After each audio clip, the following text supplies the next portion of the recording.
النهارده فكرة الحاجات الصيني بقت مختلفة تمامًا عن الفكرة بتاعة زمان، فكرة إن أنا أبقى راكب حاجة صيني لأ ومش حلوة، لأ النهارده الصين تطورت جامد أوي، وبقت بتعمل لك حاجات كتيرة أوي مختلفة. شركة كيوي لمّا بتحب تضرب بتضرب بالجامد أوي، فالنهارده هو حب يضرب في شركة دايون فراح منزل لك حاجة اسمها XDV 200 سي سي، بس في فرق طبعًا في السعر، فكيوي أعلى شوية من شركة دايون، بس عمل سكوتر مختلف وشكله مقارب للدايون بس الكواليتي انا حاسه اعلى وافضل. في بقى قنبله بقى.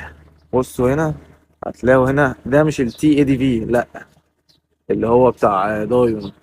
ده بقى اقروا هنا كده هتلاقي كلمه اكس اي دي، اكس دي في، وعامل لك بص هنا بقى في الاكس ده عامل لك ولاعه. شايفين؟ شوف كلام، لا كلام عالي جدا جدا.